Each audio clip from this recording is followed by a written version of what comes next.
Bonjour et bienvenue dans Café Digital. Aujourd'hui, je reçois Guillaume Multrier, c'est le cofondateur et le président de Webedia, groupe de médias numériques avec par exemple comme titre Pure Trend ou encore Pure Média. Guillaume, bonjour. Bonjour. Merci d'être avec nous aujourd'hui. Alors, vous avez, il y a quelques mois, vous êtes emparé de Mailberries, une société spécialisée dans la vidéo online. Est-ce que vous pouvez nous expliquer tout d'abord l'idée, l'objectif à la base de ce rachat et puis justement, quels sont les grands dossiers sur lesquels vous travaillez?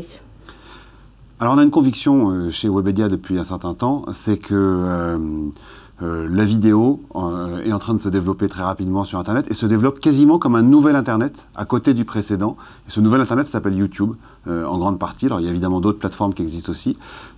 Et on a besoin d'avoir finalement tous les savoir-faire qu'on avait découverts pour le web traditionnel, qui était à l'époque drivé par Google et qui l'est toujours. Donc, par exemple, les référencements naturels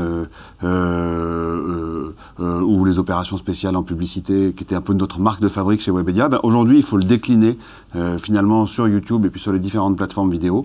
Et le meilleur moyen pour ça, c'est assez technologique, le meilleur moyen pour ça, c'est de travailler avec des jeunes sociétés qui savent le faire depuis le début, et en revanche de leur apporter tous nos contenus et tous les contacts qu'on peut avoir avec des contenus dans nos domaines, donc principalement le divertissement, le glamour, enfin toutes les thématiques un peu légères qu'on traite habituellement.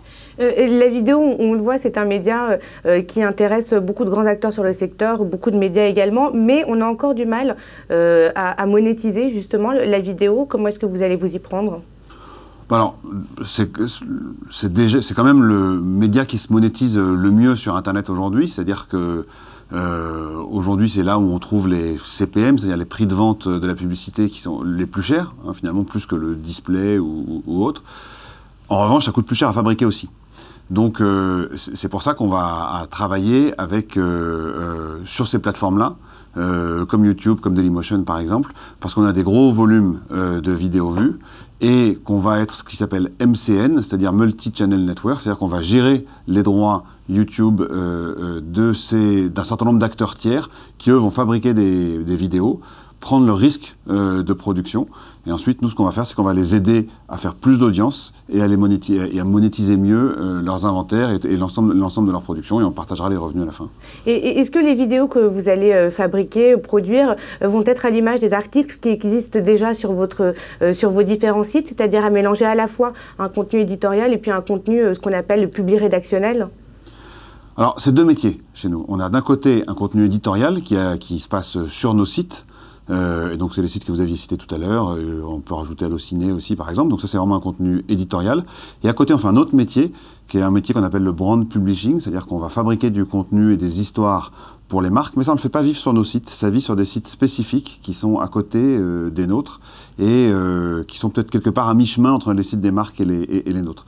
Et bien, sur la vidéo, on pourra faire exactement pareil, on pourra créer des chaînes de marques et on va aussi aller gérer un certain nombre de chaînes qui seront sur les mêmes thématiques que celles qu'on traite, par exemple la mode beauté ou la cuisine ou le cinéma. Et est-ce qu'il y a d'autres sujets justement qui vous intéressent, d'autres secteurs? L'humour est un secteur qui nous plaît pas mal, à la fois parce que c'est un secteur sur lequel il y a énormément de consommation sur les plateformes vidéo aujourd'hui. Beaucoup d'acteurs également. Et beaucoup d'acteurs, mais c'est un sujet qui est intéressant parce que ce qu'on voit, c'est qu'il y a des acteurs qui émergent du web et qui émergent de YouTube et qui petit à petit aspirent à aller vers la télévision.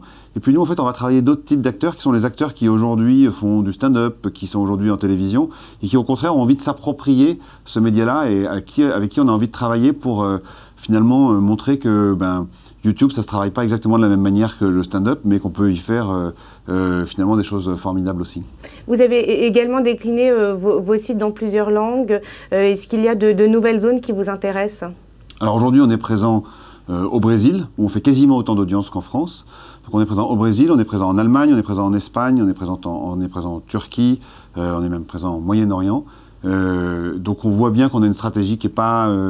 qui est plutôt sur les pays alternatifs, plutôt sur les pays où on ne parle pas anglais, où il n'y a pas trop de concurrence anglo-saxonne. Et des pays comme ça, il y en a un certain nombre. Il y en a en Asie, il y en a en Inde. Donc on pourrait en imaginer un certain nombre d'autres. Des projets concrets déjà? Alors on n'a pas de projet en cours, on n'a pas de projet concret aujourd'hui. En revanche, et c'est la grande tradition de Fimalac et le groupe auquel on appartient, on est dans une phase d'internationalisation assez rapide. Évidemment qu'on regarde toutes les opportunités. Alors justement, puisque vous parlez de Fimalac qui vous a racheté il y a 1 an à peu près, quel est le premier bilan? Comment ça se passe, l'intégration? Bon, l'intégration, elle est double, parce qu'il y a d'abord l'intégration de Webedia dans Fimalac, et ça, j'allais dire que ça se passe extrêmement bien. Aujourd'hui, le Webedia est dirigé par un directoire à 3 personnes avec Véronique Morali, qui à la fois vient de l'univers Fimalac, puisqu'elle s'occupait de Fimalac Développement, et de l'univers du web, parce qu'elle s'occupait de Terra Femina. Et donc, c'est vraiment le pivot, j'allais dire, autour duquel Cédric Ciré et moi, qui sommes les 2 cofondateurs de Webedia, travaillons. Donc ça, c'est la première intégration. Et puis depuis, on a eu un certain nombre d'autres acquisitions. Vous mentionniez Melberries tout à l'heure, mais on pourrait parler d'Allociné aussi, qui a eu lieu quelques mois auparavant. Et donc cette intégration-là, en revanche, elle doit se faire, et c'est une intégration qui est assez minutieuse, qu'on fait fonction par fonction pour avoir une seule force de vente. En revanche, pour regarder des équipes éditoriales très séparées. Donc c'est le genre de travail qu'on est en train de faire en ce moment. Quand vous parlez de votre stratégie, on entend très peu le mot mobile. Pourquoi ? Parce qu'on est mobile natif presque, parce que l'ensemble de nos properties existent en mobile aussi, que ce soit en web mobile ou en application. C'est quelque chose qu'on a complètement intégré dans nos process. On n'a pas mis une filiale mobile. On a, au sein de notre régie, il y a les gens qui travaillent spécifiquement sur le mobile, mais quasiment tous les plans aujourd'hui sont des plans à la fois web et mobile. Tout ce qu'on publie est aussi publié sur le mobile. Donc on est vraiment complètement... Pour nous, il n'y a plus de distinction spécifique. On est vraiment complètement natif du mobile. Et au niveau du trafic, ça se traduit comment entre le web classique, si j'ose dire, et le mobile ? Alors, le mobile est presque dans le web classique maintenant, puisque ça représente, suivant les sites, entre 20 et 40% du trafic.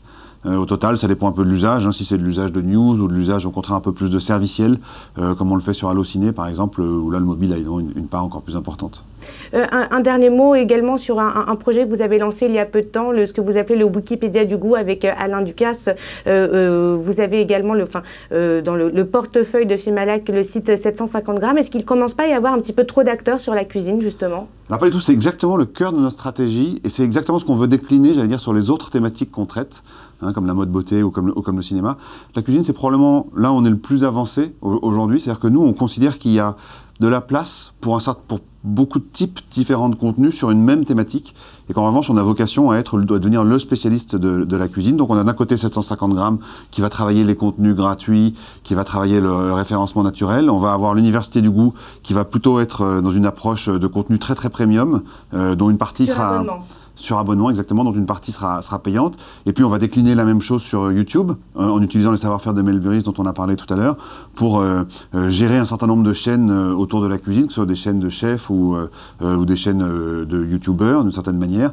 Et puis on va publier beaucoup de choses sur Facebook aussi. Donc on a réellement, on pourrait rajouter Canal Blog, qui était un actif qu'on avait historiquement chez Webedia, sur lequel il y a beaucoup de blogs cuisine. Et donc on voit bien que entre Canal Blog, ce qu'on va publier sur Facebook, sur YouTube, à l'Université du goût et dans 750 grammes, finalement on couvre l'ensemble du spectre de la cuisine, l'ensemble des usages. Et c'est exactement la stratégie qu'on veut décliner aujourd'hui sur chacun des verticaux qu'on traite chez Webedia.